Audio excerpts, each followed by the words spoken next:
Hi friends, അസ്സലാമു അലൈക്കും. റംദാൻ മുബാറക്. എല്ലാവരും സുഖമായിട്ടിരിക്കുകയെന്ന് വിശ്വസിക്കുന്നു. നമ്മുടെ ഇന്നത്തെ വീഡിയോയിൽ മെയിനായിട്ട് കാണിക്കുന്നത് ഇഫ്താറിന് വിളമ്പാൻ പറ്റിയ 2 കിടിലൻ റെസിപ്പീസാണ്. അതിന് കൂടെ ഒരു കുഞ്ഞു പേർപ്പിൾ ഹോളും കൂടി കാണിക്കുന്നുണ്ട് കേട്ടോ. അപ്പോൾ ഇന്നൊരു ഡ്യൂട്ടിയുള്ള ദിവസമായിരുന്നു. ജോലി കഴിഞ്ഞ് വൈകുന്നേരം ചെറുതായിട്ട് മഴയൊക്കെ ഉണ്ടായിരുന്നു കേട്ടോ. നല്ല കാലാവസ്ഥയായിരുന്നു, തണുപ്പൊക്കെ ഉണ്ടായിരുന്നു. ഈ ചൂടത്ത് ഈ വല്ലപ്പോഴും കിട്ടുന്നൊരു മഴ വലിയൊരു ആശ്വാസം തന്നെയാണ്. പിന്നെ ഇപ്പോൾ നോമ്പും കൂടിയാണല്ലോ. നോമ്പ് പിടിക്കാൻ ഏറ്റവും വേഴ്സ്റ്റ് ആയിട്ടുള്ള സമയമാണല്ലോ സമ്മർ. അപ്പോൾ ഇന്ന് ഷോപ്പിലേക്ക് ഞാൻ നേരത്തെ ഓൺലൈനിൽ പർച്ചേസ് ചെയ്തിരുന്ന പേർപ്പിളിൻ്റെ ഒരു കുഞ്ഞ് പാക്കേജ് വന്നിട്ടുണ്ട്. അപ്പം ഇതിലെന്തൊക്കെയാണുള്ളതെന്ന് ഞാൻ വീഡിയോയുടെ അവസാനമായിട്ട് കാണിച്ചു തരാം കേട്ടോ. അപ്പോൾ നേരെ നമ്മുടെ തട്ടകത്തിലേക്ക് ഇറങ്ങി. ഇപ്പം ഞാൻ അടുക്കളയിലേക്ക് കയറി. ഇവിടെ നേരെ ആദ്യം തന്നെ ചോറിന് വെള്ളം വെച്ചു കേട്ടോ. കുറച്ച് ദിവസമായി ഇപ്പോൾ ചോറൊക്കെ വെക്കുന്നുണ്ട്. അപ്പോൾ ഒരു ചോറ് തിന്നാനൊരാഗ്രഹം. അപ്പുറത്തെ അടുപ്പിൽ ഞാൻ പുഴുക്കിനുള്ള ചെറുപയർ വേവിക്കാനായിട്ട് വെക്കുകയാണ്. ഇതിവിടെ നോമ്പായി കഴിഞ്ഞാൽ ഭയങ്കര നിർബന്ധമുള്ള കാര്യമാണ് ഈ ചെറുപയറും പച്ചക്കായിട്ടിട്ടുള്ളൊരു പുഴുക്ക് കേട്ടോ. പിന്നെ ഞാൻ വെള്ളം ചൂടായപ്പം അതിലേക്ക് അരിയൊക്കെ കഴുകി വൃത്തിയാക്കിയിട്ട് അരി ഇടുകയാണ്. നമ്മൾ സാധാ റേഷനരിയാണ് കേട്ടോ യൂസ് ചെയ്യുന്നത്. എനിക്ക് ഭയങ്കര ഇഷ്ടമാണ് റേഷനരി. മറ്റേ അരിനേക്കാളും കുറച്ചും കൂടി സോഫ്റ്റാണ്, പെട്ടെന്ന് ഡൈജസ്റ്റ് ആവുകയും ചെയ്യും. അപ്പം എനിക്ക് എന്തുകൊണ്ട് റേഷനരി ഭയങ്കര ഇഷ്ടമാണ്. നിങ്ങൾക്കൊക്കെ റേഷനരി ഇഷ്ടമാണോ? ഒന്ന് കമൻറ്റ് ചെയ്യൂ കേട്ടോ. റേഷനരി ആകുമ്പം റൈസ് കുക്കറിൽ ഇറക്കി വെച്ച് കുറേ സമയമൊന്നും വെയിറ്റ് ചെയ്യേണ്ട ആവശ്യമില്ല. അരമണിക്കൂർ ഇങ്ങനെ തന്നെ നമുക്ക് തിളപ്പിച്ചിട്ടൊന്ന് മൂടി വെച്ച് കഴിഞ്ഞാൽ കുക്കായി കിട്ടുകയും ചെയ്യും. അപ്പം ചോറ് വേവുന്ന സമയം കൊണ്ട് നമുക്ക് കറി വയ്ക്കാനായിട്ട് തുടങ്ങാം കേട്ടോ. അപ്പോൾ ഇന്ന് ഞാൻ ഉണ്ടാക്കുന്നത് ഒരു ഫിഷ് മോളിയാണ്. ഫിഷ് മോളിയുടെ റെസിപ്പിയാണ് കേട്ടോ നിങ്ങൾക്ക് ഷെയർ ചെയ്യുന്നത്. ഇതിന് വേണ്ടിയിട്ട് ആദ്യം നിന്നൊരു മാരിനേഷൻ തയ്യാറാക്കേണ്ടതുണ്ട്. അതിന് വേണ്ടിയിട്ട് ഒരു 1/2 ടീസ്പൂൺ മഞ്ഞൾപ്പൊടി, ഒരു ഫുൾ ടീസ്പൂൺ ചതച്ച കുരുമുളക്, 1/2 ടീസ്പൂൺ ഇഞ്ചി ചതച്ചത്, 1/2 ടീസ്പൂൺ വെളുത്തുള്ളി ചതച്ചത്, ആവശ്യത്തിനുള്ള ഉപ്പ് ഇതുകൂടി ചേർത്തിട്ട് ഇതിലേക്കൊരു 1/2 മുറി നാരങ്ങ നീരും കൂടി പിഴിഞ്ഞതിന് ശേഷം നന്നായിട്ടൊന്ന് മിക്സ് ചെയ്ത് വയ്ക്കാം. ഞാനിതിലേക്ക് യൂസ് ചെയ്തിട്ടുള്ളത് പൂമീൻ എന്ന് പറഞ്ഞൊരു മീനാണ് കേട്ടോ. ദശയുള്ള ഏത് മീനും നിങ്ങൾക്ക് ഇതിലേക്ക് യൂസ് ചെയ്യാവുന്നതാണ്. അതായത് നന്നായിട്ട് മിക്സ് ചെയ്ത് യോജിപ്പിച്ചതിന് ശേഷം നമുക്ക് മീൻ കഷ്ണങ്ങൾ ഇതിലേക്ക് ഇട്ടിട്ട് നന്നായിട്ട് മീനിൻ്റെ എല്ലാ ഭാഗത്തും എത്തുന്ന രീതിയിലേക്ക് നമുക്കൊന്ന് യോജിപ്പിച്ച് കൊടുക്കാം. ഇങ്ങനെ യോജിപ്പിച്ചതിന് ശേഷം ഒരു അരമണിക്കൂറെങ്കിലും അറ്റ്ലീസ്റ്റ് റെസ്റ്റ് ചെയ്യാനായിട്ട് വെക്കണം. എന്നതിന് ശേഷമാണ് നമ്മളിത് ഫ്രൈ ചെയ്തെടുക്കേണ്ടത് കേട്ടോ. അപ്പം നന്നായിട്ട് അതിൻ്റെ എല്ലാ മാരിനേഷനും മീനിൻ്റെ ഉള്ളിലേക്ക് നന്നായി പിടിച്ചിട്ടുണ്ടാവും. അപ്പോൾ ആ സമയം കൊണ്ട് നമുക്ക് ഒരു ഇഫ്താർ സ്നാക്ക് പ്രിപ്പയർ ചെയ്യും. ഇതൊരു അടിപൊളി റെസിപ്പിയാണ് കേട്ടോ. വളരെ ചിലവ് കുറഞ്ഞ നല്ല ടേസ്റ്റി ആയിട്ടുള്ള ഒരു സിമ്പിളായിട്ടുള്ള ഒരു റെസിപ്പിയാണ്. ഇതിൻ്റെ പേര് പഫ്സ്പോള എന്നാണ്. നമ്മൾ സാധാരണ എഗ് പഫ്സിൻ്റെ ഫില്ലിംഗ് ഒക്കെ വെച്ചിട്ടുള്ള ഒരു കിഡ്ലൻ പോളയാണ് കേട്ടോ ഇത്. അപ്പോൾ അതിന് വേണ്ടിയിട്ട് നമ്മൾ ആദ്യം തന്നെ ഒരു ഫില്ലിങ് പ്രിപ്പയർ ചെയ്യേണ്ടതുണ്ട്. അതിന് വേണ്ടിയിട്ട് ഒരു നോൺ സ്റ്റിക്ക് പാത്രത്തിലേക്ക് ഞാൻ കുറച്ച് വെളിച്ചെണ്ണ ഒഴിച്ച് അത് ചൂടായതിന് ശേഷം 2 മീഡിയം സൈസ് ഉള്ളി ഇതേപോലെ കനം കുറച്ച് അരിഞ്ഞത് നന്നായിട്ടൊന്ന് വഴറ്റിയെടുക്കാം. ഇതിലേക്ക് ആവശ്യമായിട്ടുള്ള ഉപ്പ് ഞാൻ ആദ്യമേ തന്നെ ചേർക്കുകയാണ്. അപ്പോൾ ഉള്ളി പെട്ടെന്നൊന്ന് വഴന്ന് കിട്ടുകയും കൂടി ചെയ്യും. അപ്പോൾ നന്നായിട്ട് ഉള്ളി വഴന്ന് വന്നിട്ടുണ്ട്. ഇനി അതിലേക്ക് 2 പച്ചമുളക് ചേർത്ത് കൊടുക്കുക കേട്ടോ. ഇതേപോലെ റൗണ്ടാക്കി കട്ട് ചെയ്തിട്ട് ചേർത്ത് കൊടുക്കുക. അതുകൂടി ചേർത്ത് നന്നായിട്ട് വഴറ്റുക. അതിനുശേഷം 1/2 ടീസ്പൂൺ ഇഞ്ചി, 1/2 ടീസ്പൂൺ വെളുത്തുള്ളി ചതച്ചത് ഇതും കൂടി ചേർത്ത് പച്ചമണം മാറുന്നത് വരെ ഒന്ന് വഴറ്റിയെടുക്കുക. അതിനുശേഷം 2 തണ്ട് കറിവേപ്പില കൂടി ഇതിലേക്ക് ഇട്ടിട്ട് നന്നായിട്ടൊന്ന് വഴറ്റിയെടുക്കുക. ഇനി എല്ലാം ഒന്ന് വഴന്ന് വന്നതിന് ശേഷം നമുക്കിതിലേക്ക് ആവശ്യമായിട്ടുള്ള പൊടികൾ ഇട്ട് കൊടുക്കാം. 1/2 ടീസ്പൂൺ മഞ്ഞൾപ്പൊടി, 1/2 ടീസ്പൂൺ ചതച്ച കുരുമുളക്, 1/2 ടീസ്പൂൺ മുളക് പൊടി, 1/2 ടീസ്പൂൺ മല്ലിപ്പൊടി ഇതൊക്കെ ചേർത്തിട്ട് പച്ചമണം മാറുന്നത് വരെ നന്നായിട്ടൊന്ന് വഴറ്റി കൊടുക്കണം. അപ്പോൾ ഈ ഒരു സ്റ്റേജിൽ നമ്മളെ മസാല ഭയങ്കര ഡ്രൈ ആയിട്ടായിരിക്കും ഉണ്ടാവുക. അപ്പോൾ നമ്മൾ അതിലേക്ക് കുറച്ച് ചൂടുവെള്ളം കൂടി ചേർത്ത് കൊടുക്കണം. അപ്പം കുറച്ചൊന്ന് ഗ്രേവി ടൈപ്പ് ആകും. പക്ഷേ വെള്ളം ഒരുപാട് കൂടാതിരിക്കാൻ ശ്രദ്ധിക്കുക കേട്ടോ. ഇനി ലാസ്റ്റായിട്ട് ഒരു പിടി മല്ലിയില ഇതേപോലെ ചെറുതായിട്ട് അരിഞ്ഞത് കൂടി ചേർത്തിട്ട് നന്നായിട്ടൊന്ന് മിക്സ് ചെയ്ത് വയ്ക്കുക കേട്ടോ. എന്നിട്ട് ഫ്ലെയിം ഓഫ് ചെയ്തിട്ട് ഈ മസാല ചൂടാറാനായിട്ട് മാറ്റി വയ്ക്കാം. അപ്പോൾ അത് ചൂടാറാൻ വേണ്ടിയിട്ട് മാറ്റി വെച്ചിട്ടുണ്ട്. ഇനി നമ്മൾ നേരത്തെ മാരിനേറ്റ് ചെയ്ത് വെച്ചിട്ടുള്ള മീൻ ഉണ്ടായിരുന്നല്ലോ നമ്മൾ ഫിഷ് മോളിക്കുള്ളത്, അപ്പോൾ അതൊന്ന് ഫ്രൈ ചെയ്തെടുക്കണം. ഞാനിവിടെ വെളിച്ചെണ്ണയാണ് യൂസ് ചെയ്യുന്നത്. വെളിച്ചെണ്ണയാകുമ്പോൾ കുറച്ചും കൂടി ഒന്ന് ഫ്ലേവറൊക്കെ ഉണ്ടാവും കേട്ടോ. അപ്പം ഇനി അതിലേക്ക് നമുക്ക് മീൻ ഓരോന്നായിട്ട് ഇട്ട് കൊടുക്കാം.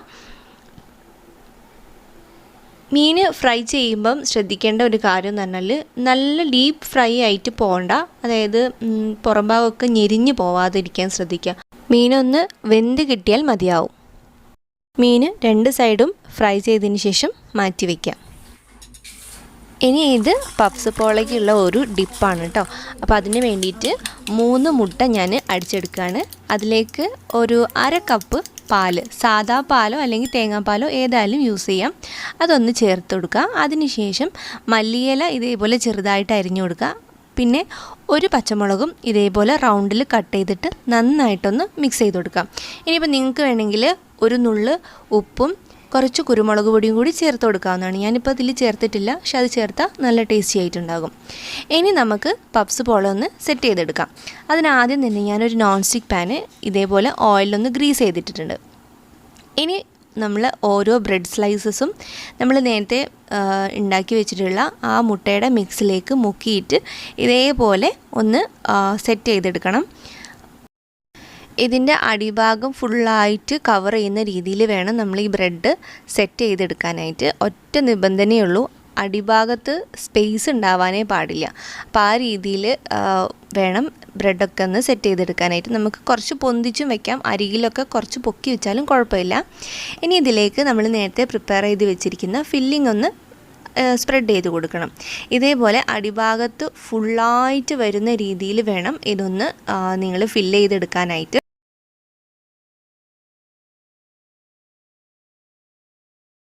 ഫില്ലിംഗ് ഒക്കെ നല്ലപോലെ സ്പ്രെഡ് ചെയ്ത് കൊടുത്തതിന് ശേഷം നമുക്കിതിലേക്ക് പുഴുങ്ങിയ മുട്ട ചെറുതായിട്ട് മുറിച്ചത്, ഒരു മുട്ട ഒരു 3-4 പീസാക്കി മുറിച്ചത് ഇതേപോലെ ഒന്ന് സ്പ്രെഡ് ചെയ്ത് കൊടുക്കണം. ഞാനിവിടെ 4 മുട്ടയാണ് പുഴുങ്ങിയിട്ട് യൂസ് ചെയ്തിട്ടുള്ളത് കേട്ടോ ഇതിലേക്ക്. അതെല്ലാം നല്ലോണം പോലെ സ്പ്രെഡ് ചെയ്തതിന് ശേഷം നമ്മൾ താഴെ വെച്ച അതേ പ്രോസസ്സ് തന്നെ, അതായത് ബ്രെഡ് എഗ്ഗിൻ്റെ മിക്സിൽ മുക്കിയതിന് ശേഷം ഇതേപോലെ ഒന്ന് കവർ ആവുന്ന രീതിയിൽ, നല്ലപോലെ കവർ ആവുന്ന രീതിയിൽ നമ്മൾ ഒന്ന് സെറ്റ് ചെയ്തെടുക്കണം. മോൾ ഭാഗം കംപ്ലീറ്റായിട്ട് കവർ ആവണം. മോൾ ഭാഗവും താഴ്ഭാഗവും ഒന്ന് ജോയിൻ്റ് ആക്കുന്ന രീതിയിൽ വെച്ചാൽ നന്നായിട്ടുണ്ടാകും. ഇതെല്ലാം ഒന്ന് സെറ്റ് ചെയ്ത് കഴിഞ്ഞതിന് ശേഷം ബാക്കിയുള്ള എഗ്ഗിൻ്റെ മിക്സ് ഇതേപോലെ ഇതിൻ്റെ മുകളിലൊന്ന് ഒഴിച്ചു കൊടുക്കുക കേട്ടോ. ഇതാ നമ്മൾ പഫ്സ്പോള സെറ്റ് ചെയ്ത് കഴിഞ്ഞു. ഇനി ഇതൊന്ന് വേവിച്ചെടുക്കണം. ഞാൻ നോൺ സ്റ്റിക്ക് പാനിലാണ് വെച്ചതെങ്കിലും അടിയിലൊരു അലൂമിനിയത്തിൻ്റെ തട്ടുകൂടി ഒരു ഉറപ്പിന് വെച്ചിട്ടുണ്ട്. 20 മിനിറ്റ് മീഡിയം ഫ്ലെയിമിലാണ് ഇത് വേവിച്ചെടുക്കേണ്ടത്. അതിനുശേഷം അതിൻ്റെ മുകൾ ഭാഗം നോൺ സ്റ്റിക്ക് പാനിൽ താഴെ വരുന്ന രീതിയിൽ ഇതേപോലെ മറിച്ചിട്ടൊന്ന് വേവിച്ചെടുക്കണം കേട്ടോ. അപ്പോൾ ഇതാണ് ഇതിൻ്റെ ഫൈനൽ ലുക്ക്. നല്ല അടിപൊളിയായിട്ട് കിട്ടിയിട്ടുണ്ട്. അപ്പോൾ ഇത് കട്ട് ചെയ്യുമ്പം ഇതിൻ്റെ ഉൾഭാഗം ഇങ്ങനെയാണ് വരുന്നത്. ശരിക്കും ഒരു പഫ്സിൻ്റെ ഒരു ഉള്ളിലുള്ള അതേ ഒരു ഫില്ലിംഗ് ഒക്കെയാണ്, നല്ല ടേസ്റ്റിയാണ്. അപ്പോൾ എല്ലാവരും ഇതൊന്ന് ട്രൈ ചെയ്ത് നോക്കണം കേട്ടോ. ഇനി ഫിഷ് മോളി ഒന്ന് റെഡിയാക്കി എടുക്കാനുണ്ട്. അപ്പോൾ അതിന് വേണ്ടിയിട്ട് ഞാൻ ഒരു മൺചട്ടിയിലാണ് കേട്ടോ ഇന്ന് ഫിഷ് മോളി വെക്കുന്നത്. ഏത് പാത്രം നിങ്ങൾക്ക് യൂസ് ചെയ്യാൻ കുഴപ്പമൊന്നുമില്ല. ഞാൻ അതിലേക്ക് കുറച്ച് വെളിച്ചെണ്ണ ഒഴിച്ചിട്ടുണ്ട്. അതിലേക്ക് 2 ഏലക്കായ, 2 കഷ്ണം പട്ട, 2 ഗ്രാമ്പു ഇത് കൂടി ഒന്ന് ചെറുതായിട്ടൊന്ന് റോസ്റ്റ് ചെയ്തെടുക്കുകയാണ്. എന്നിട്ട് അതിലേക്ക് അരിഞ്ഞ വെളുത്തുള്ളിയും പിന്നെ കുറച്ച് ഇഞ്ചി ചതച്ചതും കൂടി ചേർത്ത് ഒന്ന് പച്ചമണം മാറുന്നത് വരെ ഒന്ന് വഴറ്റി കൊടുക്കുകയാണ്. ഇനി ഇതിലേക്ക് ഒരു വലിയുള്ളി, ഒരു 10-12 ചെറിയുള്ളി അരിഞ്ഞത്, ഒരു പിടി കറിവേപ്പില, 4 പച്ചമുളക് ഇതേപോലെ നടുകെ കീറിയത്, ഇതൊക്കെയാണ് നമുക്ക് ആവശ്യമുള്ളത്. അപ്പോൾ ഞാൻ ആദ്യം തന്നെ ഈ വലിയ ഉള്ളിയും ചെറിയ ഉള്ളിയും ഞാനൊന്ന് വഴറ്റിയെടുക്കുകയാണ് കേട്ടോ. ആദ്യം തന്നെ ഉപ്പ് ഞാൻ ആദ്യം തന്നെ ചേർത്ത് കൊടുക്കുകയാണ്. ഉള്ളി പെട്ടെന്ന് വഴന്ന് കിട്ടാൻ കൂടി വേണ്ടിയിട്ടാണ് കേട്ടോ.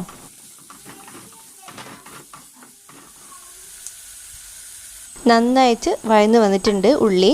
ഇനി അതിലേക്ക് ഒരു പിടി കറിവേപ്പിലയും പച്ചമുളകും നേരത്തെ എടുത്ത് വെച്ചത് അതും കൂടി ഇതിലേക്ക് ഇട്ടിട്ട് നന്നായിട്ട് ഒന്നും കൂടി വഴറ്റിയെടുക്കാം. നന്നായിട്ട് വഴന്ന് വന്നിട്ടുണ്ട്. ഇനി ഇതിലേക്ക് പൊടികളൊക്കെ ചേർത്ത് കൊടുക്കാം.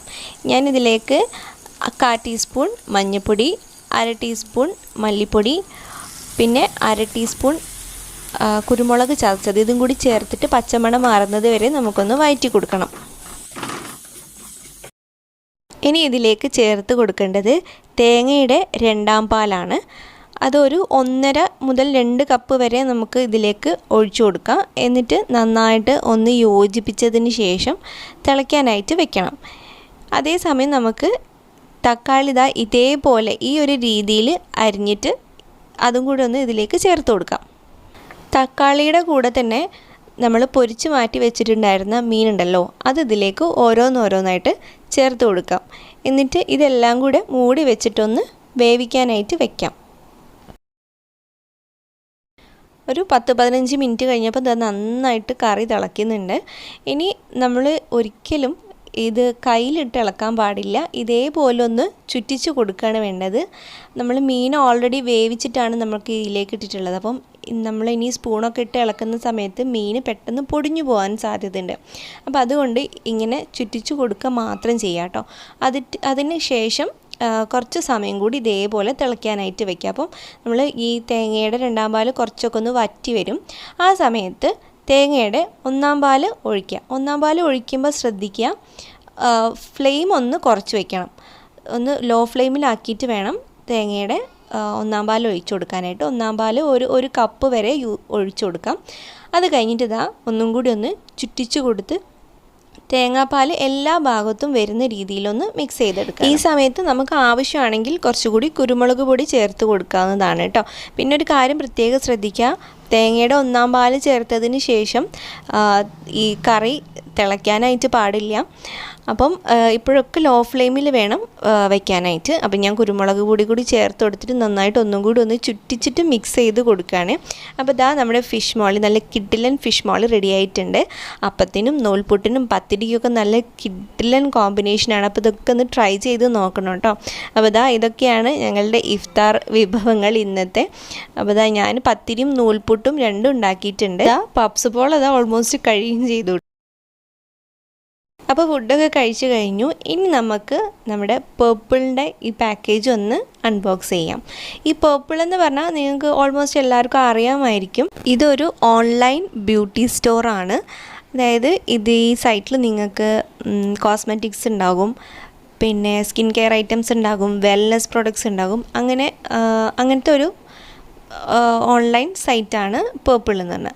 അപ്പം ഞാൻ ഇടയ്ക്ക് വാങ്ങിക്കാറുണ്ട്. ഞാൻ മോസ്റ്റ്ലി കോസ്മെറ്റിക്സ് ഒന്നും മേടിക്കാറില്ല. എനിക്ക് ഇങ്ങനെ സ്കിൻ കെയർ പ്രൊഡക്ട്സ് ആണ് വാങ്ങിക്കാനായിട്ട് എനിക്ക് കൂടുതൽ ഇഷ്ടം.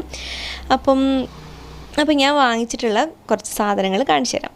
ആദ്യം തന്നെ ഇത് അവോക്കാഡോയുടെ ഒരു ടോണറാണ്. ഗുഡ് വൈബ്സ് എന്നുള്ള ബ്രാൻഡിൻ്റെയാണ് കേട്ടോ ഇത്.